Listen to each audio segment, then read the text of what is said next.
Meu saudoso pai chamava-se Armando Ferrentini. E quando eu nasci, ele quis que eu tivesse o nome dele, o primeiro nome é Armando, mas não queria de jeito nenhum que fosse Júnior ou Filho. Então ele foi ao calendário e viu lá, antigamente os calendários tinham os nomes dos santos do dia, né? E ele viu lá, 27 de janeiro, 43, 27 de janeiro, São João Crisóstomo.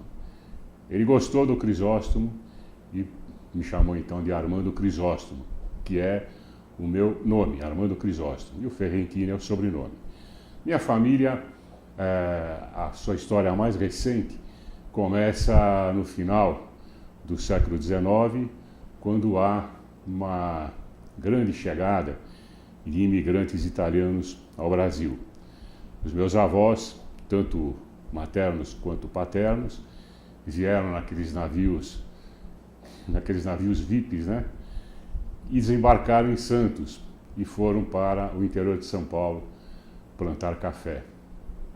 E naturalmente era uma época de semi-escravidão, os imigrantes vieram para substituir os escravos. A abolição da escravatura foi em 1888. E eles eram tratados, na verdade, como semi-escravos, né? Porque recebiam um salário que não viam o dinheiro desse salário, o crédito era lançado numa caderneta, eles eram obrigados a comprar as coisas no armazém da fazenda onde eles trabalhavam, e essa conta estava sempre devedora para eles, né? E um dia os meus avós paternos fugiram numa noite de tempestade e vieram para São Paulo. E aí, pulando alguns anos, surge então o conhecimento do meu pai e da minha mãe, o relacionamento, o namoro, e com uma certa resistência por parte dos pais da minha mãe, que eram oriundos do norte da Itália, e os pais dos meus pais eram do sul da Itália.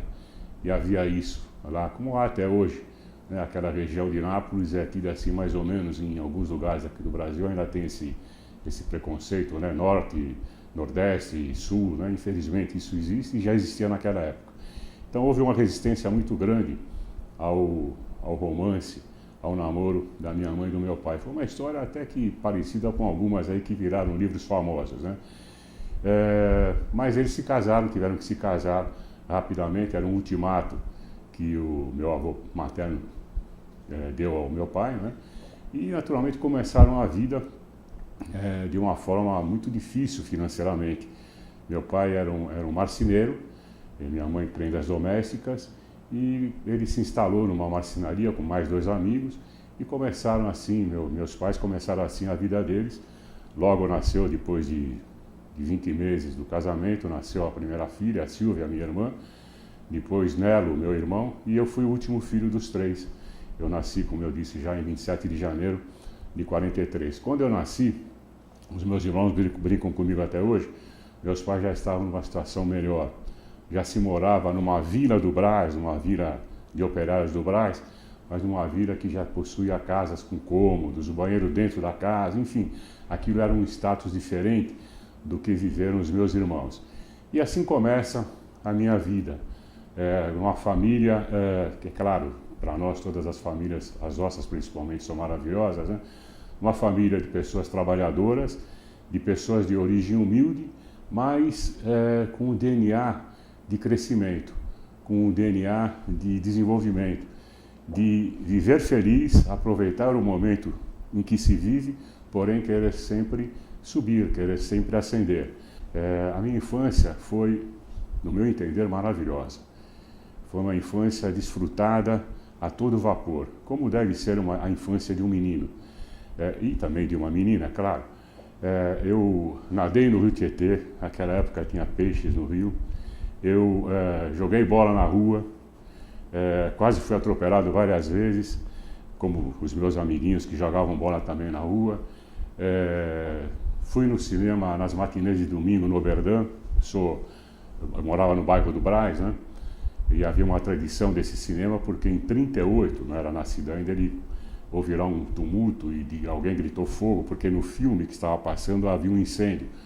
Alguém da plateia gritou fogo e todos saíram correndo e morreram várias crianças, né, pisoteadas. Na verdade, era um incêndio falso, felizmente, porque senão seria pior ainda. Mas esse cinema se tornou tradicional no bairro, né? Marcado por essa tragédia, mas com as crianças e os adolescentes frequentando o cinema. Ainda estávamos na época dos famosos cinemas de bairro, que infelizmente em São Paulo estão desaparecendo. Já desapareceram 90% e temos aí 10% apenas e daqui a pouco não tem mais nenhum, né? Mas é a mudança, é assim que é. Então a minha infância foi uma infância de muitos amigos, uma infância... Eu sempre tive uma facilidade muito grande de ter mais de uma turma. Eu não fui... nunca fui um ser humano de uma turma só. Eu sempre frequentei várias comunidades, vários conglomerados de amigos, né? E várias entidades também. Por exemplo, aos 12 anos, eu fui ser escoteiro. Eu cismei, pedi para o meu pai para ser escoteiro. Tinha uma certa repulsa com relação ao vestiário, à farda do escoteiro da terra, aquele chapéu tipo do Baden-Powell, né, que foi o fundador do escotismo, e fui ser escoteiro do ar, que era uma boininha, todo americanizado, era uma coisa diferente para a época, né, uma gravatinha, não tinha o colete, era apenas a camisa, né. Então eu fui ser escoteiro do ar, onde eu fiquei 1 ano, e aprendi muito, dos 12 aos 13 anos.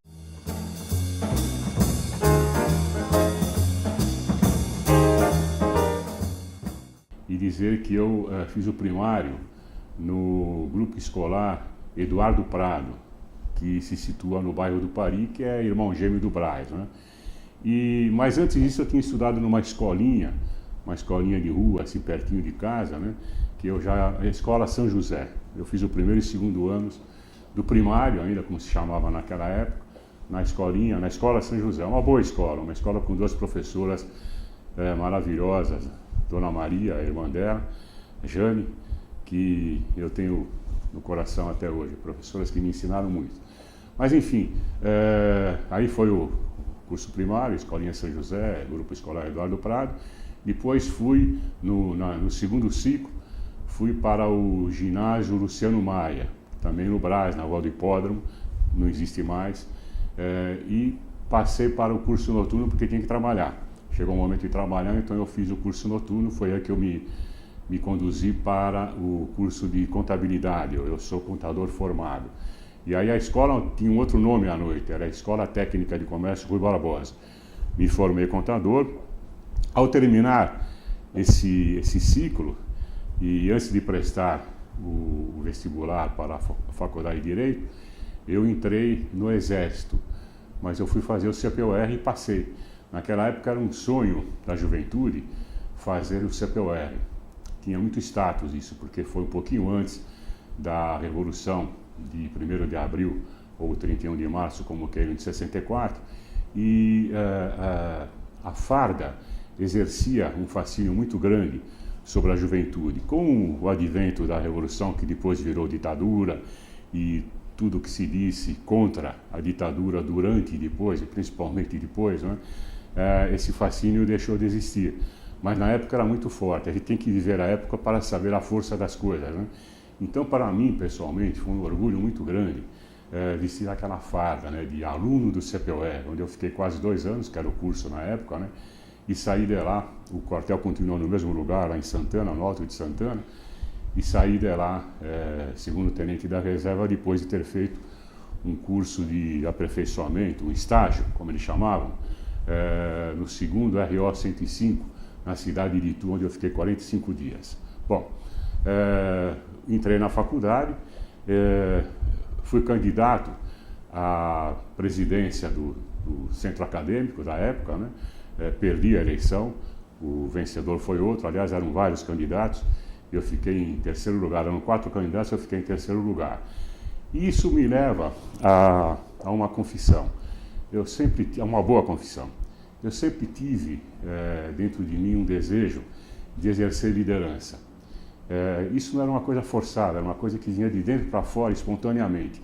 Eu gostava de ser líder, eu gostava de conduzir os meus amigos, sempre com uma boa palavra, sempre procurando até dar conselhos. Eu era tido como, por eles, né, os amigos de infância principalmente, como mestre, a pessoa que sabe mais do que a maioria, né, embora às vezes perante amigos de mais idade do que eu. Isso realmente foi uma característica minha que me acompanha até hoje, vem desde criança e me acompanha até hoje, esse espírito de liderança, espírito que hoje a gente chama até de empreendedorismo, né?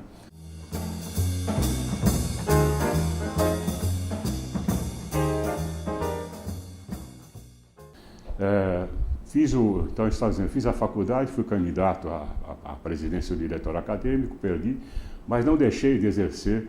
Era uma fase onde a política estava muito efervescente, né?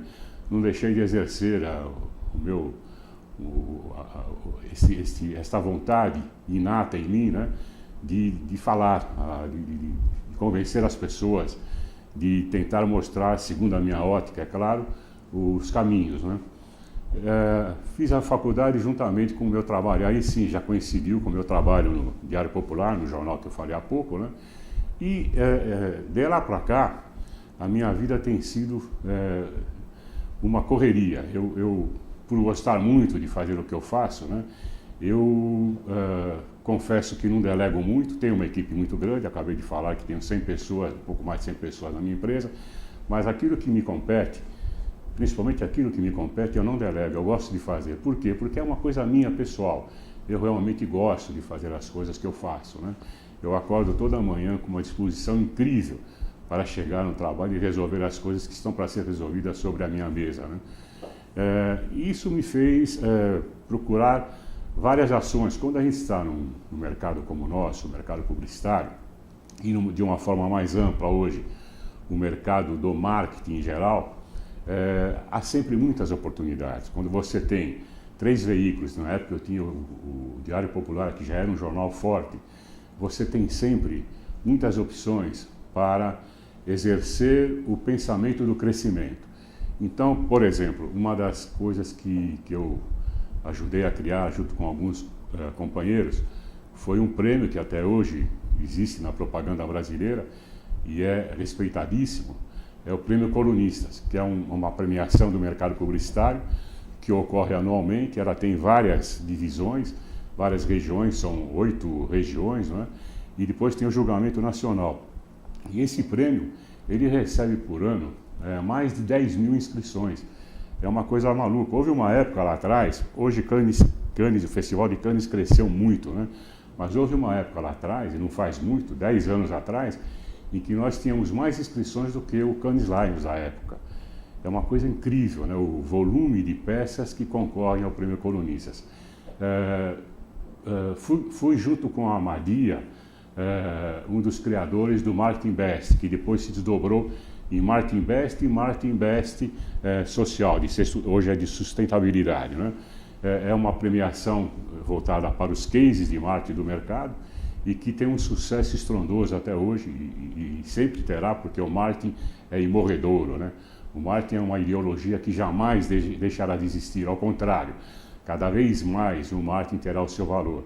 Hoje, até com felicidade, eu que pertenço à geração que foi a primeira a começar a falar em marketing, e hoje até com uma grande felicidade eu vejo que os governos estão recorrendo ao marketing. Aquilo que no passado recente era algo assim impossível, as pessoas que compunham a gestão dos governos, tanto federal como estadual como municipal, essas pessoas não tinham a menor ideia do que era marketing. Não só elas, como a própria população, quando começou a se expandir o conceito de marketing, essa palavra era mal pronunciada, marketing, e no entanto hoje, qualquer pessoa consegue não só falar marketing corretamente, como tem uma noção, mesmo não estando no meio, tem uma noção do que é marketing, o que é muito importante para a atividade. E uma outra premiação que nós temos lá na empresa é o Prêmio Veículos de Comunicação, que nós fazemos em parceria com a Academia Brasileira de Marketing, que é presidida pelo amigo e irmão Francisco Maria de Souza. Este é o único prêmio do mercado, já tem muitos anos, voltado para os veículos, voltado exclusivamente para a mídia. Muitas premiações do mercado têm a categoria veículos, mas não são exclusivas. São premiações que premiam de uma maneira geral e tem lá uma premiação, uma parte da premiação destinada aos veículos. Este prêmio Veículos, que nós criamos já há muitos anos, é um prêmio exclusivo para os veículos de comunicação. E por que isso daí? Porque a propaganda brasileira não seria o que ela é hoje, uma das mais desejadas do mundo, tanto que para cá aportaram as principais empresas de comunicação de todo o mundo, né? Mas a nossa propaganda não seria o que ela é hoje. Quando a gente vai em Cannes, a gente vê a festa que fazem em torno dos trabalhos brasileiros e em torno até mesmo de nós brasileiros, né? O mundo publicitário respeita a propaganda brasileira, mas respeita muito.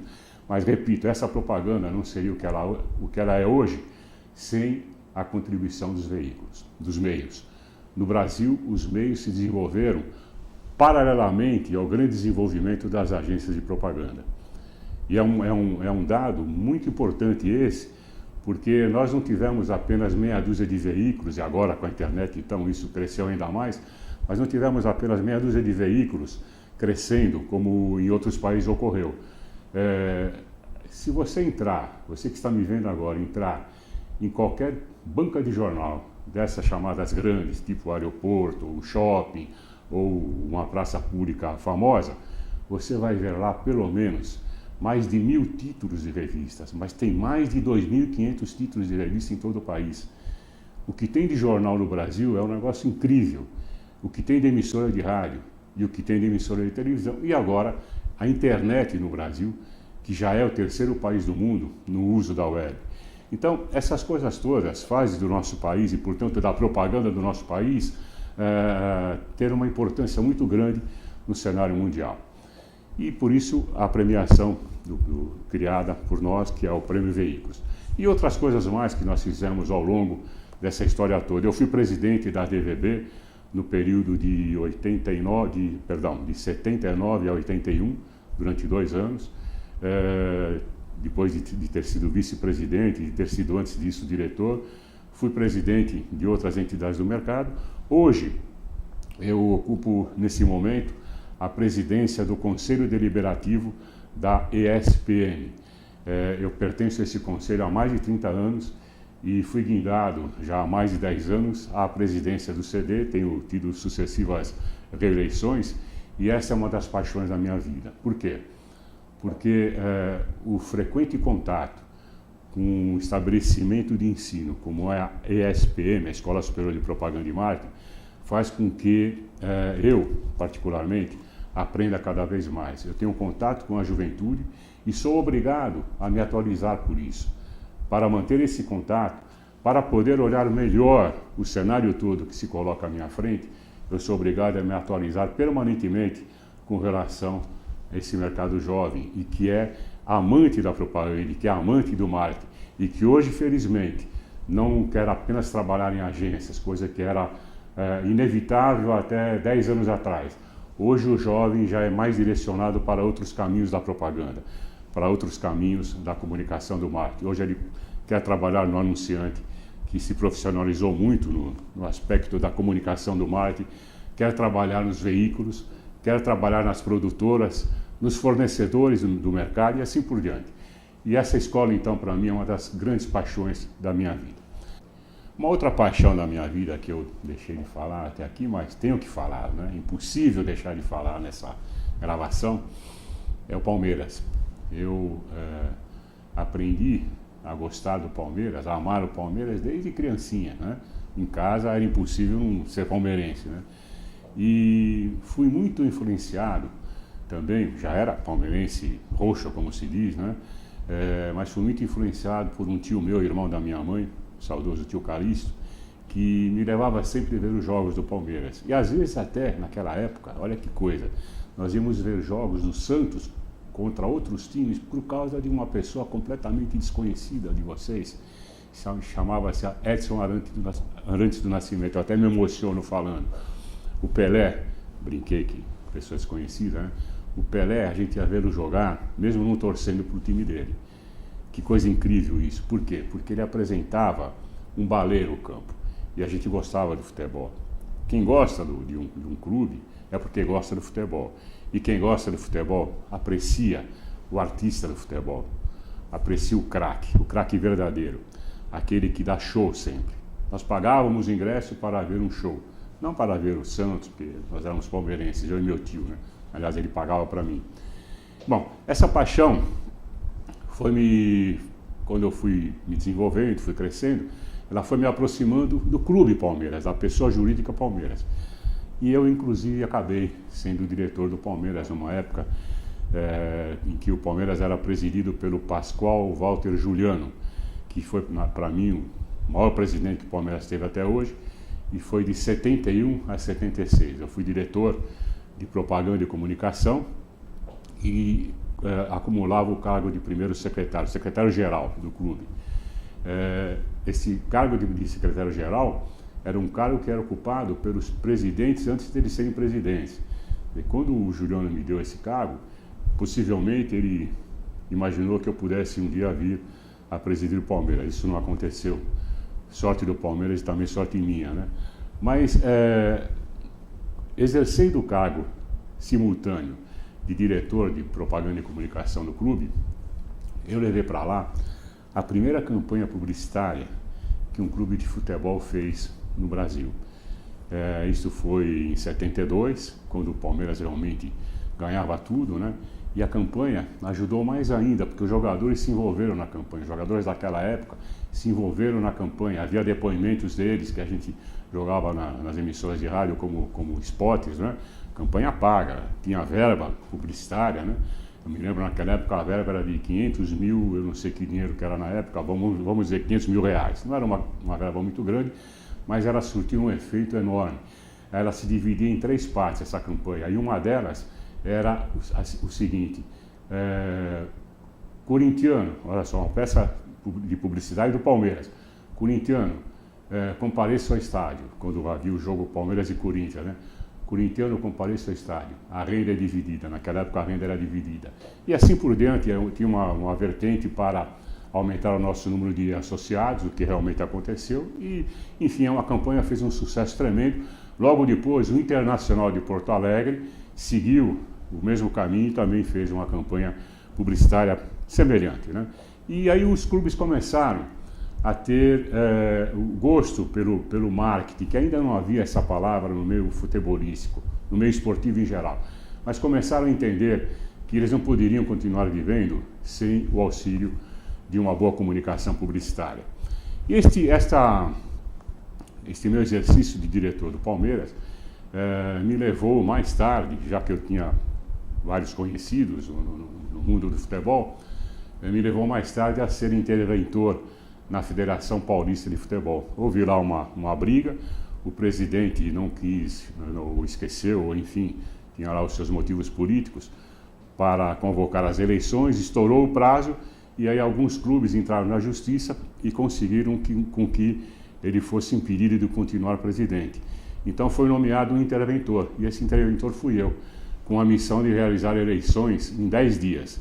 Eu não consegui realizar em 10 dias, pedi mais 10 dias de prazo, me concederam, e eu fiquei lá 16 dias apenas. No 16º, eu consegui realizar, junto com uma equipe que eu levei para lá, as eleições, e aí a federação tomou novamente o seu rumo de legalidade. Tive essa experiência também de ser um cartola do futebol, né?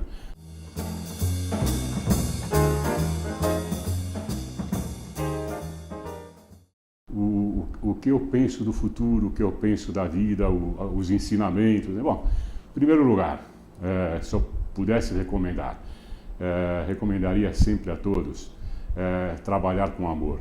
Jamais trabalhar naquilo que for sem amor, sem gostar daquilo que a gente faz, porque deve ser um sofrimento terrível. E o contrário, o trabalhar com amor, trabalhar com prazer, é realmente algo muito, muito gratificante.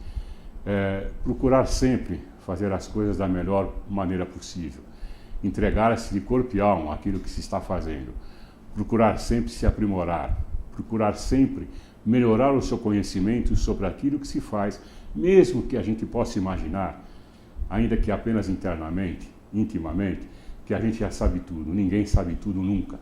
Sempre se aprende mais, sempre querendo, sempre se aprende mais. E às vezes se aprende até com quem menos espera. E é muito importante a gente ouvir as pessoas. É muito importante a gente ouvir o que as pessoas podem dizer a respeito das coisas.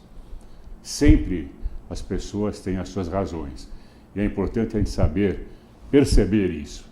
ter ouvidos, olhos, ter, enfim, um espírito preparado, antenado, para captar o que de bom vem de todos. Isso é muito importante. É uma das razões do sucesso de muitas pessoas.